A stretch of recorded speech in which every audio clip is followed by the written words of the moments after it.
Donc, Inch'Allah, on va continuer donc sur le sujet du diable, Satan.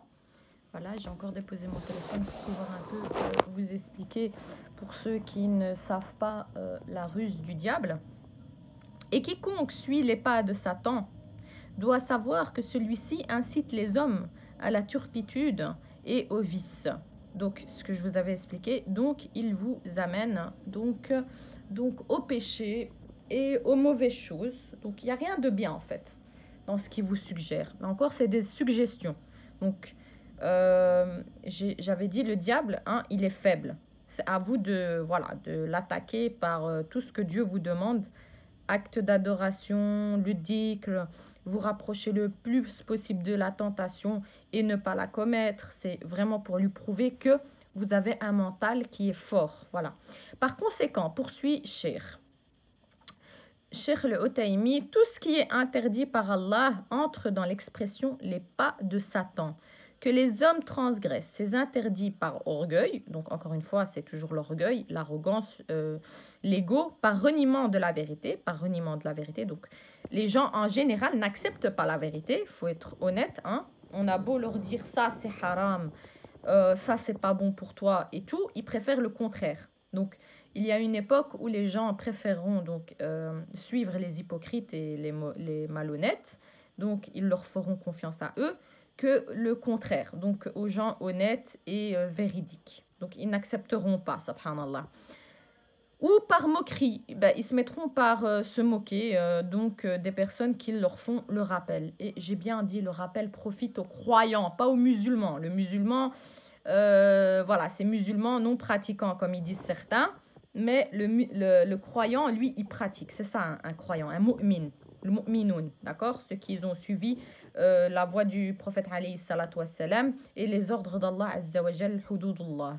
Et pour toute autre raison, car en réalité le pécheur n'accomplit ses actes que parce que Satan incite et appelle à le faire. Donc voilà. Donc le diable, encore une fois, il ne faut pas dire ouais il m'a eu. C'est pas vrai. Parce que le diable, il vous incite seulement, d'accord? C'est comme on te dit vous allez pas le faire bizarrement, mais c'est réellement ça. Ouais, ouvre la fenêtre et vas-y, tu vois. Eh bien, vous n'allez pas le faire parce que vous avez une conscience. Eh bien, le diable, quand il vous incite à faire des choses mauvaises, il faut avoir cette conscience à ce moment-là, pas être distrait. Et donc, il vous appelle à le faire. Donc, il y a des gens, le mental, il est faible et ils finissent par se faire avoir, subhanallah, d'accord? Donc, c'est ça que nous, on ne veut pas. C'est ça que Dieu ne veut pas pour nous, d'accord?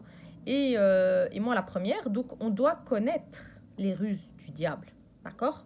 Et ce qui est bien, c'est qu'Allah, il nous en parle plusieurs fois dans le Coran, mais aussi dans la sunnat Rasulullah sallallahu alayhi wa sallam.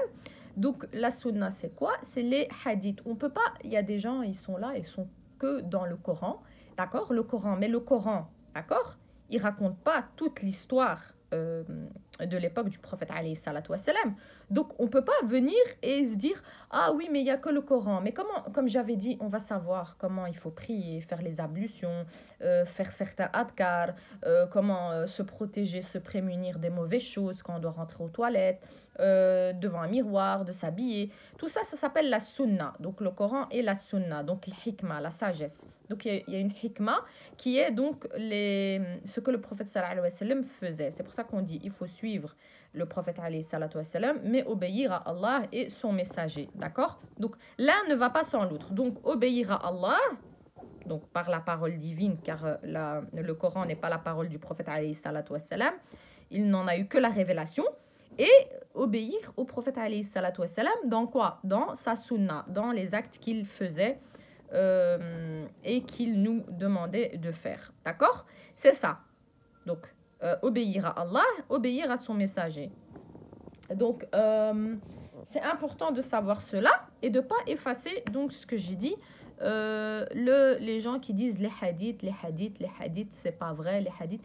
Il y a des hadiths qui ont été créés par de personnes mal intentionnées, d'accord, d'autres hypocrites. Allah en parle, donc Allah a descendu des versets à chaque moment de la révélation du temps du prophète alayhi salatu wassalam. Pourquoi ces versets ils sont descendus à certains moments? Je l'avais expliqué, parce que dans ces moments-là, il se passait des choses, d'accord?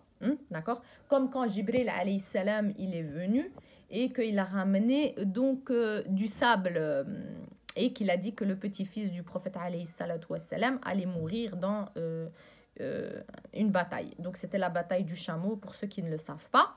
Eh bien, Jibril alayhi salam, il est venu et il a transmis ça donc au prophète alayhi salatu wassalam, qui lui n'en avait pas l'information. C'est ce que je vous ai dit. La révélation, le prophète alayhi salatu wassalam, si elle descendait pas, il ne pouvait pas l'imaginer. D'accord? Mais par contre, sa sunna, c'est les actes qu'il faisait par rapport donc à ce que Jibril lui apprenait, donc la sunna, et que c'est des choses qui étaient quotidiennes dans sa vie. Voilà ce que c'est la sunna du prophète alayhi salatu wassalam, comme par exemple le siwak qu'il utilisait beaucoup, il faisait des actes surérogatoires, beaucoup de choses comme ça qui suivent et qui ne sont pas dans le Coran. C'est pour ça qu'il ne faut pas venir et essuyer donc l'histoire. C'est important de connaître aussi l'histoire de notre bien-aimé Mohammed alayhi salatu wassalam, car on ne peut pas la connaître dans le Coran, elle n'y est pas. Et donc, le Coran et la hikmah, qui est la sagesse, donc, et la vie du prophète alayhi salatu wassalam avec sa famille et ses épouses. Et les versets sont descendus. Pourquoi? À ce moment-là, pour expliquer certains détails et certains moments que le prophète sallallahu alayhi wa sallam a vécu, que ce soit dans le malheur ou dans le bien. Mais dans toute chose, il y a, alhamdoulilah, un bien et une leçon à en tirer. Donc, c'est ainsi que nous avons suscité à chaque prophète des ennemis, des démons parmi les hommes et les djinns. Vous voyez? Donc, qu'est-ce que j'avais dit? J'avais dit, subhanallah al-adim, qu'au temps du prophète alayhi salatu wassalam, les versets descendaient. Pourquoi? Parce que certains lui faisaient croire qu'ils étaient croyants, mais Allah connaît les contenus des cœurs. Si vous faites vos recherches, vous comprendrez ce que je veux dire. Donc moi, j'appelle juste à ce que vous faites vos recherches et vous iqra, comme il dit, iqra, Jibril alayhi salam au prophète alayhi salatu wassalam, lis, instruis-toi, car les gens d'avant n'étaient pas instruits. Ils vivaient comment? Ils vivaient à adorer des statues, à adorer tout ce qui est mère nature. Ils n'avaient pas en fait une vie normale. Ils étaient comme des animaux, d'accord? L'an'am, les bestiaux. Allah, il a comparé cela donc à l'an'am, donc à des bestiaux, les humains. Pourquoi les humains de cette époque, du temps du prophète sallallahu alayhi wa sallam, étaient comme des sauvages, hein? Parce qu'ils n'avaient pas comment dire, de règles à suivre. Ils vivaient comme eux, ils voulaient. Il y en a qui buvaient sans s'arrêter. Il y en a qui commettaient des choses, donc zina, de la fornication, des meurtres. Donc il y avait beaucoup de choses, même donc on a un verset du Coran où les hommes d'avant, eh bien ils enterraient leur nouveau-né, donc les filles bébés comme ça dans la terre, hein, et le jour du jugement dernier, elles demanderont pourquoi elles ont été enterrées et demanderont donc leur dû, leur compte. Car oui, hein, ils vivaient vraiment comme des animaux. Et encore les animaux, ils ont encore, on va dire pas de l'humanité, mais vous m'avez compris, ils ont encore des bons comportements comparés à l'humain. C'est pour ça qu'on dit que l'humain, il a dépassé le diable, d'accord? Donc quand je dis qu'il y a des humains démons, il y en a. Pourquoi? Parce que c'est fini. Le Qarin, il les a bouffés, il les a pris, c'est fini. C'est lui qui les dirige et eux, ils n'ont même plus conscience qu'ils sont dirigés par un Qarin, un démon. Ils pensent que eux, ils sont dans la vérité et ça s'arrête là. D'accord? Donc voilà, les versets sont descendus. Il y a Surat al-Munafiqun aussi. Et les Munafiqun, les hypocrites, c'est qui, à votre avis? Eh bien, ça ne peut pas être des mécréants, d'accord? Ça doit être des musulmans donc hypocrites. Enfin, des croyants hypocrites. Mais croyants, moi je dirais pas. Le mu'minoun, c'est le mu'minoun que Allah il cite dans le Coran. C'est les gens de la droiture, les gens qui croient en Allah et en son messager. Mais moi je dirais, voilà, musulmans hypocrites en fait. Et oui, il y en avait autant du prophète alayhi salatu wassalam. Et après sa mort, les catastrophes se sont enchaînées. Malheureusement, comme je dis, les gens, ils veulent pas faire la lecture, ils veulent pas faire des recherches. Et les Arabes, ils savent ça, que les Arabes, c'est pas des personnes qui vont aller dans la lecture et se casser la tête à apprendre. D'accord? Ils savent que ils sont toujours au même niveau. C'est pour ça que les Arabes n'avancent pas. Hein. Si ils apprenaient à se développer et tout, vous verrez que il y a beaucoup de qualités en l'arabe en lui-même. Mais à l'époque, ils savaient très bien que les gens c'était manger, dormir et la vie dunya, comme il dit Allah, la vie est éphémère. Donc c'est pour ça qu'ils n'évoluent pas. Donc pour connaître les vérités donc de notre religion islamique, hein, et même pour les chrétiens aussi, pour connaître la vérité sur Isa, Jésus, alayhi salatu wassalam, encore une fois, c'est de faire ses recherches au lieu de dire que c'est le Fils de Dieu, ce qu'il ne s'est pas permis de dire, d'accord? Eh bien, ici, nous aussi, on a des recherches à faire sur les versets du Coran, mais surtout à connaître la véritable langue, l'arabe, pour pouvoir se débrouiller et comprendre les messages que Allah nous dit dans le Coran, car on a des messages dans le Coran, des révélations donc, qui ont été faites au prophète alayhi salatu wassalam, mais qui sont aussi des révélations pour les croyants et les doués d'intelligence qui font travailler leur cerveau et qui ne restent pas bloqués. Certes, les gens, après la mort du prophète sallallahu alayhi wa sallam, ont voulu la richesse, la dunya, la politique et le pouvoir, et ont désobéi donc à ce que Allah a demandé, car dans une sourate, Allah dit, et je vais vous laisser faire la recherche de cette sourate, car si je vous donne toutes les informations, vous ne comprendrez pas votre religion. Il est important de la comprendre et de s'instruire. Donc Allah a dit, quand ils vont s'approcher donc du bassin donc del Kautar, si je ne me trompe pas, c'est bien le Kautar, à vous de faire vos recherches, eh bien, ils vont s'approcher d'un bassin où le prophète alayhi salatu wassalam sera, donc dans ce bassin, et il dira à ce moment-là, oh mes amis, mes compagnons, mes compagnons, mes compagnons, oh. Et il est tout heureux, le prophète alayhi salatu wassalam. Et là, une voix va se faire entendre, mais tu ne sais pas ce qu'ils ont fait après ta mort. Tu ne sais pas ce qu'ils ont fait une fois que tu n'y étais plus du monde terrestre. Tu ne sais plus ce qu'ils ont fait. Éloignez-vous de lui. Et donc, eux vont suivre un autre chemin. Et le prophète alayhi salatu wassalam sera tellement triste que d'ailleurs, de loin, il va les reconnaître. Donc, ce sont des personnes qu'il connaît très très bien. Et que donc, dans ce verset coranique, qu'est-ce qu'on retient ? On retient que ils vont passer de l'autre côté, qui est la direction vers l'enfer, d'accord? Et là, il va être tellement triste, triste, triste, je ne sais pas qu'est-ce que la suite, c'est Allah qui en décide, mais Allah était très en colère, donc à la voix qui s'est fait appeler, entendre, et qui a dit, tu ne sais pas ce qu'ils ont fait, d'accord? Donc ici, on comprend qu'on a fait du mal au prophète alayhi salatu wassalam, mais aussi à sa famille. Malheureusement, il faut dire Allah est plus savant, mais nous, qu'est-ce qu'on voit? On voit dans le Coran qu'Allah nous parle de certains moments où il y a eu des difficultés. Donc, après la mort du prophète alayhi salatu wassalam, et que lui n'avait pas cette information, peut-être Allah ne voulait pas l'attrister avant sa mort, mais il l'a laissé comme ça jusque pour le jour du jugement dernier, afin de voir les visages des gens qui l'entouraient et qui étaient hypocrites. Nous, ce qu'on en tire de chaque verset, donc selon le Coran écrit en arabe, barakallahu fikum, pas en français, la traduction en français des fois est erronée et mal faite. C'est pour ça que je demande que vous lisez ça en arabe et que vous faites vos recherches par rapport à ça. Surtout qu'avant, il n'y avait pas de, j'avais dit, de points, de de grammaire, de conjugaison. Les sourates étaient écrits comme ça, sans point, sans rien. Donc c'était ça que je voulais expliquer, subhanallah. Donc voilà, le diable il a rusé depuis la création de Adam alayhi salatu wassalam. Et il a juré de vous égarer. Ceci est une promesse de sa part par ses suggestions.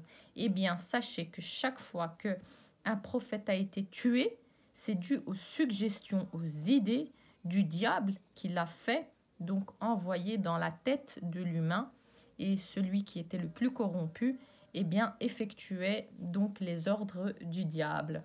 Dans toutes les histoires des prophètes, vous retrouvez que les prophètes, j'avais expliqué, ont été tués, ont été torturés, etc., etc., dont Isa alayhi salatu wassalam, qui s'est fait trahir donc par celui qui était toujours derrière lui et qu'il pensait qu'il était bon, mais Allah connaît les contenus des cœurs et ce jour-là, il a fait en sorte de faire l'illusion, l'imitation donc de Isa qui se fait crucifier et Allah a repris Isa auprès de lui. C'est pour ça que les gens se cassent la tête à dire que Jésus est Dieu. Mais Jésus n'est pas Dieu, il a été repris par Dieu, car c'est Dieu qui l'a créé, tout comme il a créé Adam, et qu'il aurait pu très bien ne pas pardonner à Adam quand il a mangé de l'arbre défendu. Mais Allah est miséricorde, donc il lui a pardonné. Et pour Isa, il ne voulait pas le voir souffrir, car il connaît ses créatures, et c'est lui qui les a choisis, pour apporter le message. Le message, c'est qui ces hommes? Ces hommes, c'est comme, là maintenant, moi je fais un rappel, une personne fait un rappel, eh bien, on est une sorte d'imam humanitaire. On apporte le rappel. Eh bien, les prophètes étaient des imams à la base. Pourquoi? Parce qu'ils apportaient un message, d'accord? Pour qui? Pour leur peuple, pour leur umma, d'accord? Donc, tout cela, c'était des imams qui viennent apporter un message pour sauver donc les gens des péchés et autre chose. Il n'y avait aucun mal dans cela si ce n'était que sauver donc ces êtres humains qui faisaient n'importe quoi et qui étaient dans les mauvaises choses. D'accord? Donc Allah, il est sage, il est patient, je l'avais dit. Et quand ce délai se terminera, tout le monde verra que la vérité d'Allah est véridique et sa promesse, il la tient, il n'y revient pas dessus.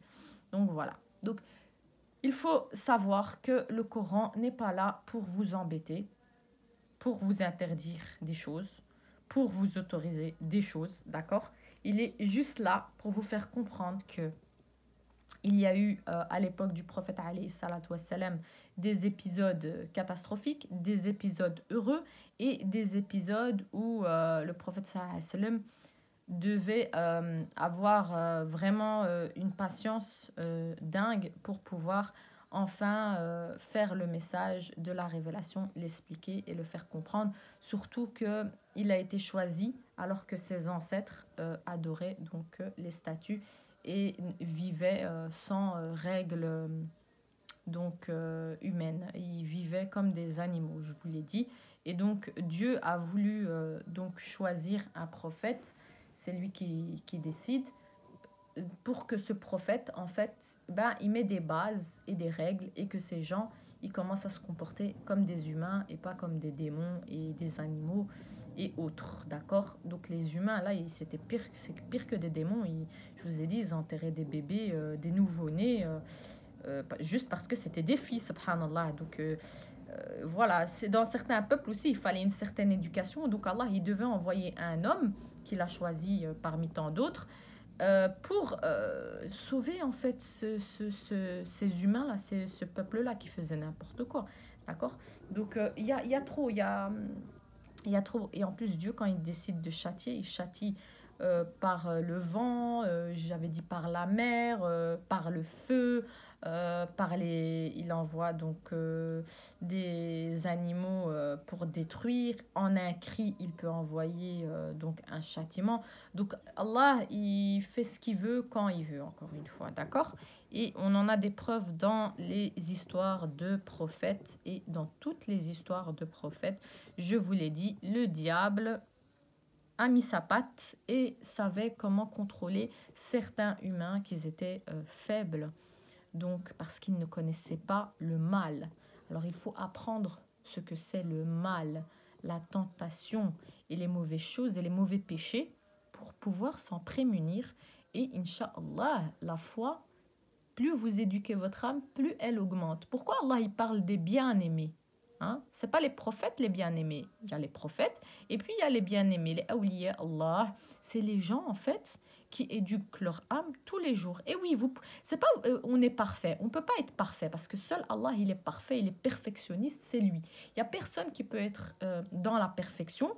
Mais je vous avais dit quoi? Avec les noms d'Allah et ses attributs, d'accord, on peut se rapprocher de la perfection.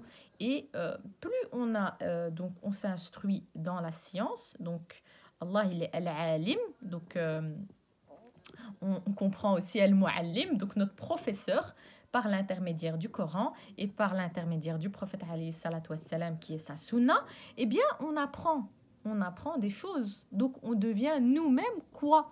On devient nous-mêmes aussi imam. Pourquoi? Parce qu'on apprend des choses. Allah nous apprend des choses. Notre professeur nous apprend des choses. Nous sommes l'élève et eh bien l'élève apprend beaucoup de choses, subhanallah. Et ce qui fait que vous avez de la science que Allah a voulu que vous ayez. C'est pour ça que j'ai dit chacun qui a un petit bagage, partagez la science et ne pensez pas que vous n'avez pas à faire cela alors qu'il y en a qui ont réellement besoin de votre petit bagage de science. D'accord? Il ne faut pas avoir un bac plus 4 pour être quelqu'un dans l'ilm. D'accord? L'ilm, en fait, c'est le fait de vous instruire. Bien sûr, il y a des savants. Mais attention, il y a aussi des savants égareurs, comme il a dit le prophète sallallahu alayhi wa sallam. Il y aura aussi un temps où les prédicateurs seront aux portes des enfers. Donc, tellement qu'ils seront bouffés par leur passion, d'accord? Eh bien, ils vous pousseront vers l'enfer. Ils vous égareront dû à leur prêche vers l'enfer parce qu'ils ne sont que des personnes qui sont manipulées par leur passion. Subhanallah al-Adim. Donc, toute personne, elle devient donc imam quand elle se met à apprendre. J'ai pas dit un jour, hein, il faut des années pour apprendre, mais voilà, vous devenez imam et puis imam de telle personne et puis de telle personne, puis de telle personne et puis de telle personne. C'est ça en fait une umma, c'est d'être tous des imams pour apporter et lever et élever la fierté, le message du prophète alayhi salatu wassalam. Voilà, il faut être imam de vos demeures, imam de vos amis. Tous, on doit être en fait des lumières sur cette terre afin d'apporter le bien et d'écraser le mal qui est le diable. Na'latullahu alayh, donc qu'Allah le maudisse, d'accord? Il est déjà maudit, mais voilà. Donc voilà, je m'arrête là, ça fait 23 minutes, je sais qu'il n'y en a pas beaucoup qui vont écouter cette vidéo, mais alhamdoulilah, partagez, abonnez-vous, Inch'Allah, comme ça, plus on est, Inch'Allah, plus le message passera et le rappel, et les gens commenceront à comprendre ce qu'est réellement le mal, au lieu d'être distrait et de se dire que personne n'est parfait et que c'est pas grave si on commet telle chose ou telle chose. C'est très très grave, sachez-le. Je vous avais dit, hein, on est Bani Adam Khata, donc on commet tous des péchés, moi la première. Mais l'important, c'est de se repentir et d'éduquer son âme tous les jours. Donc on ne peut pas se cacher derrière.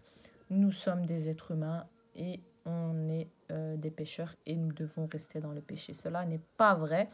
Nous devons éduquer nos âmes, nous instruire et nous protéger donc du châtiment de Allah Azza wa Jal. Donc Allah shadidul iqab. Rappelez-vous de cette phrase, Allah est dur en châtiment. Certains vont me dire, mais Allah, il est bon, il est miséricordieux. Mais sachez que Allah est aussi dur en châtiment. Rappelez-vous, et quand il veut châtier un peuple, ça se fait en un clin d'œil. D'accord? Il n'a pas besoin de vous, encore une fois. Donc, on a besoin d'Allah, on doit s'instruire, on doit revenir aux paroles de Allah Azza wa Jal et du prophète alayhi salatu wassalam. Nous devons avoir le jugement donc clair par rapport donc au verset du Coran. Pour ceux qui disent oui, mais tu peux pas me juger, j'avais fait une vidéo sur cela. Un croyant, il juge sur ce qu'il voit, sur les actes qu'il voit. Ce qui est détestable, c'est les actes qu'Allah n'aime pas, vous devez les détester. D'accord? Donc, vous devez juger. Donc, dire non, j'ai pas à juger, c'est pas mon problème, c'est votre problème. Quand vous êtes croyant, vous croyez en Dieu et que vous obéissez donc à son messager, quand vous voyez quelqu'un commettre un interdit, vous devez ordonner le bien, d'accord? C'est important, il faut savoir cela. Donc, ne vous faites pas avoir encore par un piège du diable ou « Ah oui, mais non, mais on n'a pas le droit de juger, on est qui pour juger ?» D'accord? Al-Hakim Al-Hakkam qui est Allah Azza wa Jal, d'accord? Al-Hakim qui est le juge, qui juge ses créatures. Ça, c'est dans l'au-delà. Mais sur terre, c'est vous qui avez ce travail à faire, du juger entre vous, de ce que vous voyez d'acte qui est blâmable. Donc l'acte qui est blâmable, il faut le juger, pas se dire non, ça ne me regarde pas. C'est ça être croyant, d'accord? Mais voilà, donc il y a des gens qui diront non, on ne peut pas juger, il n'y a personne qui peut juger. Eh bien parce que vous ne connaissez pas les noms et attributs d'Allah. Parce que des noms et attributs d'Allah, un des noms d'Allah, c'est Al-Hakim, donc le juge, d'accord? Et le juge où? Terrestre ou bien dans l'au-delà? Allah, vous ne le voyez pas maintenant, il est le caché Al-Batin. D'accord? Il se dévoilera à ses créatures, à qui il veut. Mais pour l'instant, vous ne le voyez pas. Donc c'est qui doit être juge terrestre? C'est vous. Et si vous n'êtes pas juge terrestre, vous ne pouvez pas dire Allah, pourquoi il a fait descendre ce verset et juger entre vous. D'accord? Et soyez équitables. Pourquoi ces versets sont descendus? Parce que en fait, au temps du prophète, il y en a qui sont rentrés donc, dans l'islam, mais qui revenaient à leur vice et leur comportement malsains et leurs péchés passés. D'accord? C'est pour ça que quand vous avez retiré un péché donc, de votre vie, il faut rester sur cette ligne-là et continuer à éduquer votre âme. Eh bien, le prophète, alayhi salatu wassalam, comme il avait grandi donc, dans une famille où les gens de son époque adoraient donc, les statues, sauf lui, mais comme c'était ses ancêtres, il devait suivre ses ancêtres, tout en ayant donc un dégoût de cela. Et il se posait souvent des questions, mais qu'est-ce qu'ils font et tout, parce que c'est Allah qui l'a voulu. Mais comme il a grandi donc dans des familles, voilà, où il a grandi dans la mécréance, qu'est-ce qui se passe? C'est que lui, là-bas, dans son temps, il y avait des gens, ils commettaient des choses absurdes. Eh bien, quand ils sont rentrés dans l'islam, parce qu'à un moment donné, tout le monde devait rentrer dans l'islam, dû à l'ordre d'Allah, eh bien, il y a des personnes qui retournaient en fait à leurs habitudes, à leurs péchés, d'accord? Et non, c'est pas des péchés mignons. Hein. Astaghfirullah al-Azim. J'entends souvent dire ah c'est mon péché mignon. Vous moquez, vous rigolez de vos péchés. C'est absurde. Wallah, c'est pas normal. Donc je vous ai dit, il faut connaître le mal pour pouvoir rétablir la vérité en nous, Inch'Allah. Donc voilà, donc je disais au temps du prophète sallallahu alayhi wa sallam, il y en a qui commettaient des choses mauvaises et le verset est descendu et jugez entre vous et soyez équitables, d'accord? Parce qu'il y en avait, ils n'étaient pas équitables, il y en avait, ils avaient la haine, il y en avait, ils avaient le hased, il y en avait, ils étaient jaloux parce que celui-là, il avait un statut plus haut que celui-là.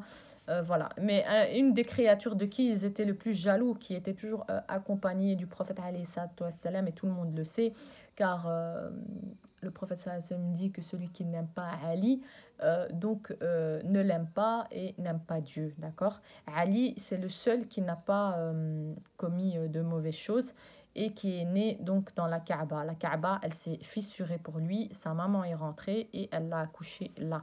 Donc il ne pouvait voir de choses malsaines et de choses sales ou commettre des choses. Celui qui l'a éduqué, c'est le prophète alayhi salatu wassalam.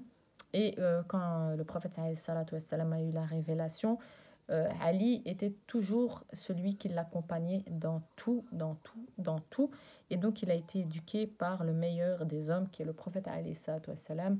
Donc, le prophète alayhi salatu wassalam dit Ali est la porte de la science. Donc, Ali est la porte de la réussite, de la guidée, dû qu'il était toujours avec le prophète alayhi salatu wassalam et que son éducation et aussi son qarin devait être sain, car une épée est descendue rien que pour lui, donc du ciel, subhanallah, qui est Al-Furqan.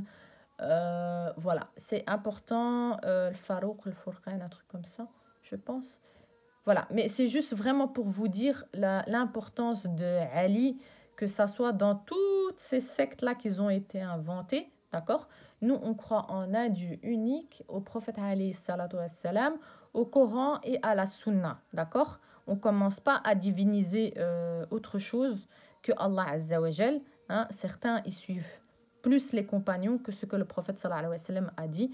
Donc nous, on doit suivre le Coran et la Sunna et de s'abstenir de ce qui est mauvais, d'accord? Et de s'enrayer, c'est-à-dire, il y a des hadiths qu'on entend qui sont bizarres, malheureusement, mais on ne doit pas s'en moquer, on doit laisser le soin à Allah Azza wa Jal de s'occuper de ces personnes qui ont décidé donc de salir l'image du prophète alayhi salatu wassalam, de le rabaisser, de l'humilier après sa mort. Et voilà, c'est cela, c'est ça le soin du croyant, c'est de laisser, de faire confiance à Allah, d'accord, d'avoir l'yaqin tawakkal ala Allah, de laisser le soin à Allah de s'occuper des gens qui ont commis des choses mauvaises après la mort du prophète alayhi salatu wassalam.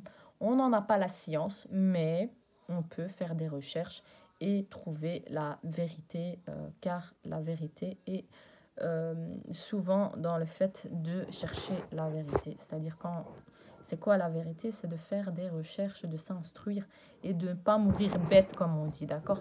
Car ces versets, ils n'ont pas été descendus comme ça par hasard. Ces versets, ils sont descendus, comme je vous avais dit, car le prophète sallallahu alayhi wa sallam était aussi entouré de personnes très mauvaises et malsaines. Et sauf ceux qui sont rentrés dès le début dans l'islam, c'était ses cousins et tout cela. Allah voilà, les a mis parmi le prophète alayhi salam, la famille Ahl al-Bayt, comme on dit. Donc les Ahl al-Bayt doivent être importants dans votre vie, d'accord? Et pas le contraire, ça va? Donc aujourd'hui, les gens, ils doivent comprendre d'où vient le mal, d'accord? Il s'est passé tellement d'atrocités que si Dieu il veut pardonner ceux qui ont commis du mal, donc à la famille du prophète alayhi salatu wassalam, ça revient à lui mais pas à nous. Et Allah est plus savant. Wassalamu alaikum wa rahmatullah.